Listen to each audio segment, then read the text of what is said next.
Ester, capítulo 3. Depois destas coisas, o rei Assuero engrandeceu a Amã, filho de Amedata, Agagita, e o exaltou. Ele pôs o trono acima de todos os príncipes que estavam com ele. Todos os servos do rei que estavam à porta do rei se inclinavam e se prostravam perante Amã, porque assim tinha ordenado o rei a respeito dele. Mordecai, porém, não se inclinava, nem se prostrava. Então, os servos do rei, que estavam à porta do rei, disseram a Mordecai: Por que transgrides as ordens do rei? Sucedeu, pois, que, dizendo-lhe eles isto, dia após dia, e não lhes dando ele ouvidos, o fizeram saber a Amã, para ver se as palavras de Mordecai se manteriam de pé, porque ele lhes tinha declarado que era judeu. Vendo, pois, Amã que Mordecai não se inclinava, nem se prostrava diante dele, encheu-se de furor. Porém teve como pouco nos seus propósitos, ou atentar apenas contra Mordecai, porque lhe haviam declarado de que povo era Mordecai. Por isso, procurou Amã destruir todos os judeus, povo de Mordecai, que havia em todo o reino de Assuero. No primeiro mês, que é o mês de Nisã, no ano do 10º do rei Assuero, se lançou o pur, isto é, sortes, perante Amã, dia a dia, mês a mês, até ao do 10º, que é o mês de Adar. Então disse Amã ao rei Assuero: Existe espalhado, disperso entre os povos, em todas as províncias do teu reino, um povo cujas leis são diferentes das leis de todos os povos, e que não cumpre as do rei. Pelo que não convém ao rei tolerá-lo. Se bem parecer ao rei, decrete-se que sejam mortos, e, nas próprias mãos dos que executarem a obra, eu pesarei 10.000 talentos de prata para que entrem nos tesouros do rei. Então, o rei tirou da mão o seu anel, deu-o a Amã, filho de Amedata, Agagita, adversário dos judeus. Ele lhe disse: Essa prata seja tua, como também esse povo, para fazeres dele o que melhor for de teu agrado. Chamaram, pois, os secretários do rei, no dia 13 do primeiro mês, e, segundo ordenou Amã, tudo se escreveu aos sátrapas do rei, aos governadores de todas as províncias e aos príncipes de cada povo, a cada província no seu próprio modo de escrever, e a cada povo na sua própria língua. Em nome do rei Assuero se escreveu, e com o anel do rei se selou. Enviaram-se as cartas, por intermédio dos correios, a todas as províncias do rei, para que se destruíssem, matassem e aniquilassem de vez a todos os judeus, moços e velhos, crianças e mulheres, em um só dia, no dia 13 do 10º mês, que é o mês de Adar, e que lhes saqueassem os bens. Tais cartas encerravam o traslado do decreto para que se proclamasse a lei em cada província. Esse traslado foi enviado a todos os povos para que se preparassem para aquele dia. Os correios, pois, impelidos pela ordem do rei, partiram incontinenti, e a lei se proclamou na cidadela de Suzã. O rei e Amã se assentaram a beber, mas a cidade de Suzã estava perplexa.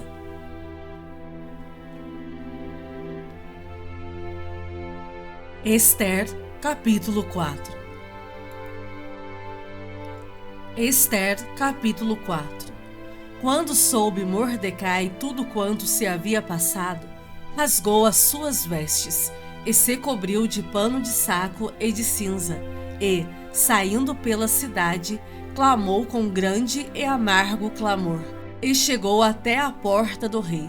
porque ninguém vestido de pano de saco podia entrar pelas portas do rei. Em todas as províncias aonde chegava a palavra do rei e a sua lei, havia entre os judeus grande luto, com jejum e choro e lamentação, e muitos se deitavam em pano de saco e em cinza.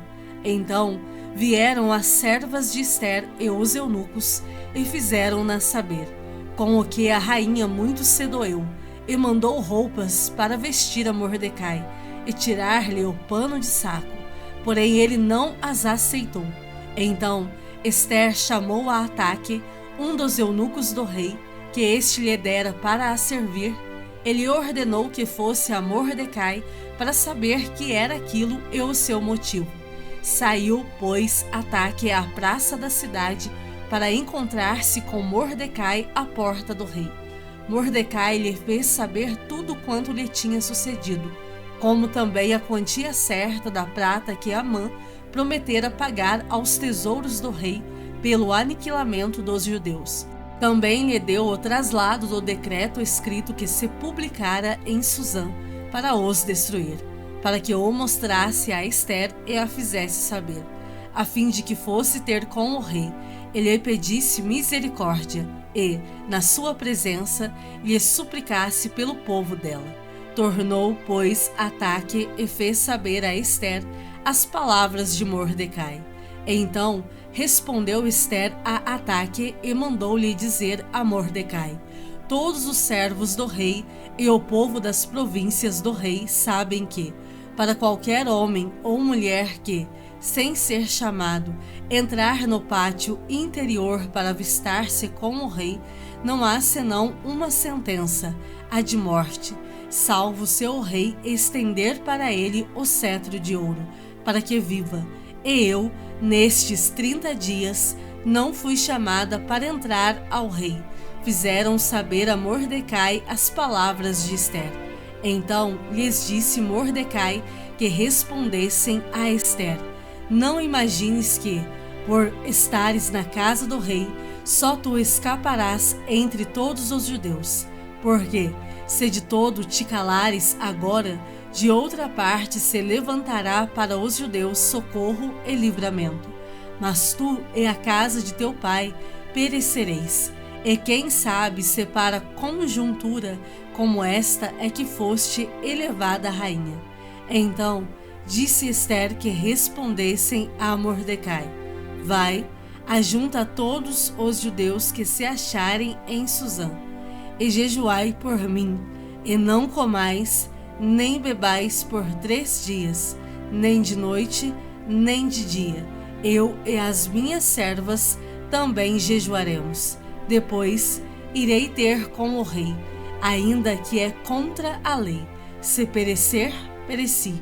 Então se foi Mordecai e tudo fez segundo Ester lhe havia ordenado. Salmos de número 39. Disse comigo mesmo: guardarei os meus caminhos para não pecar com a língua, porém mordaça a minha boca enquanto estiver na minha presença o ímpio.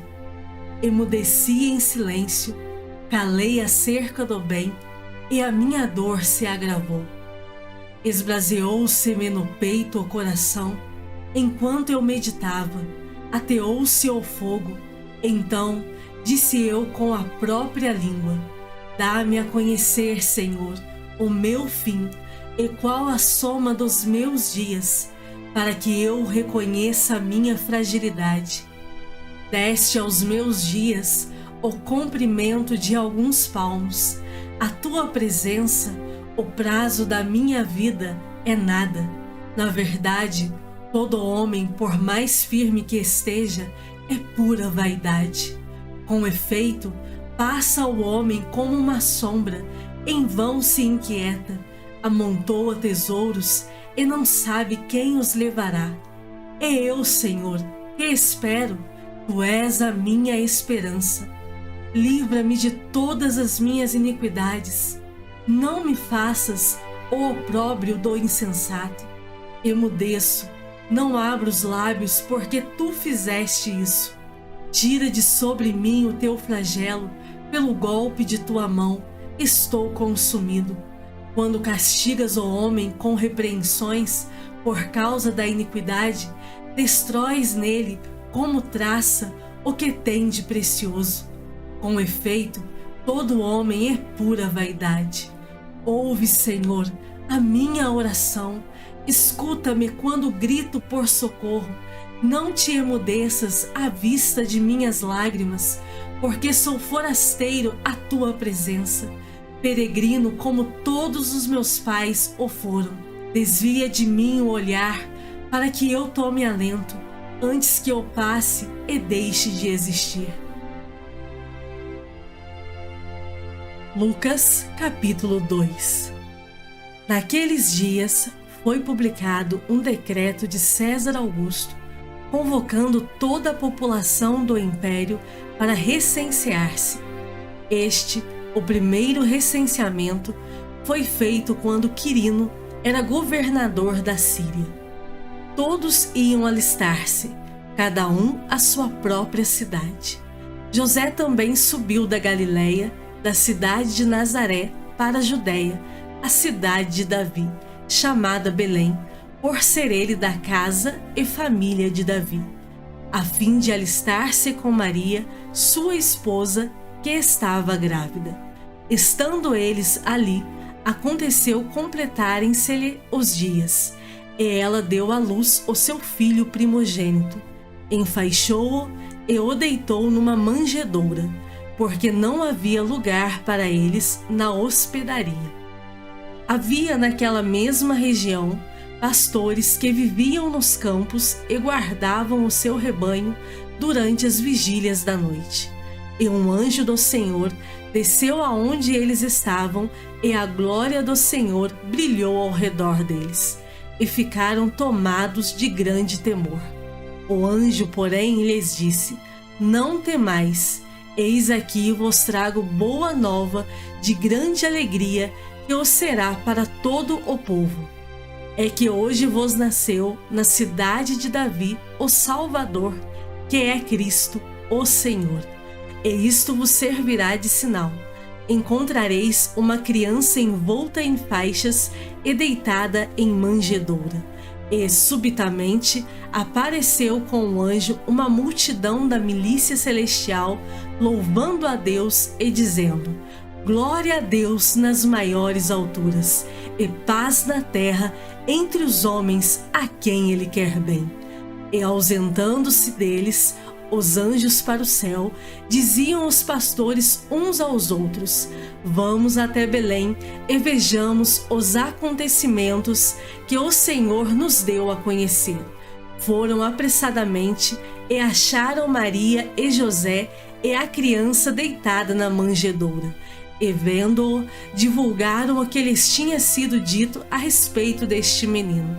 Todos os que ouviram se admiraram das coisas referidas pelos pastores. Maria, porém, guardava todas estas palavras, meditando-as no coração. Voltaram então os pastores, glorificando e louvando a Deus por tudo o que tinham ouvido e visto, como lhes fora anunciado. Completados 8 dias para ser circuncidado o menino, deram-lhe o nome de Jesus, como lhe chamara o anjo, antes de ser concebido. Passados os dias da purificação deles, segundo a lei de Moisés, levaram-no a Jerusalém para o apresentarem ao Senhor, conforme o que está escrito na lei do Senhor: todo primogênito ao Senhor será consagrado. E para oferecer um sacrifício, segundo o que está escrito na referida lei, um par de rolas ou 2 pombinhos. Havia em Jerusalém um homem chamado Simeão, homem este justo e piedoso, que esperava a consolação de Israel, e o Espírito Santo estava sobre ele. Revelara-lhe o Espírito Santo que não passaria pela morte antes de ver o Cristo do Senhor. Movido pelo Espírito, foi ao templo, e quando os pais trouxeram ao menino Jesus para fazerem com ele o que a lei ordenava, Simeão o tomou nos braços e louvou a Deus, dizendo: Agora, Senhor, podes despedir em paz o teu servo, segundo a tua palavra, porque os meus olhos já viram a tua salvação, a qual preparaste diante de todos os povos, luz para a revelação aos gentios e para a glória do teu povo de Israel. E estavam o pai e a mãe do menino admirados do que dele se dizia. Simeão os abençoou e disse a Maria, mãe do menino: Eis que este menino está destinado tanto para a ruína como para levantamento de muitos em Israel e para ser alvo de contradição. Também uma espada traspassará a tua própria alma, para que se manifestem os pensamentos de muitos corações. Havia uma profetisa chamada Ana, filha de Fanuel, da tribo de Aser, avançada em dias, que vivera com seu marido 7 anos, desde que se casara, e que era viúva de 84 anos. Esta não deixava o templo, mas adorava noite e dia em jejuns e orações. E, chegando naquela hora, dava graças a Deus e falava a respeito do menino a todos os que esperavam a redenção de Jerusalém. Cumpridas todas as ordenanças, segundo a lei do Senhor, voltaram para Galiléia, para a sua cidade de Nazaré. Crescia o menino e se fortalecia, enchendo-se de sabedoria, e a graça de Deus estava sobre ele. Ora, anualmente iam seus pais a Jerusalém para a festa da Páscoa. Quando ele atingiu os 12 anos, subiram a Jerusalém segundo o costume da festa. Terminados os dias da festa, ao regressarem, permaneceu o menino Jesus em Jerusalém, sem que seus pais o soubessem. Pensando, porém, estar ele entre os companheiros de viagem, foram caminho de um dia, e então passaram a procurá-lo entre os parentes e os conhecidos. E não o tendo encontrado, voltaram a Jerusalém à sua procura. 3 dias depois, o acharam no templo, assentado no meio dos doutores, ouvindo-os e interrogando-os. E todos os que o ouviam, muitos se admiravam da sua inteligência e das suas respostas.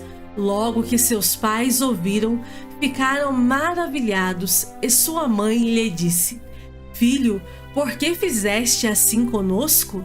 Teu pai e eu, aflitos, estamos à tua procura. Ele lhes respondeu: Por que me procuráveis? Não sabíeis que me cumpria estar na casa de meu pai? Não compreenderam, porém, as palavras que lhes dissera. E desceu com eles para Nazaré, e era-lhes submisso. Sua mãe, porém, guardava todas estas coisas no coração. E crescia Jesus em sabedoria, estatura e graça diante de Deus e dos homens.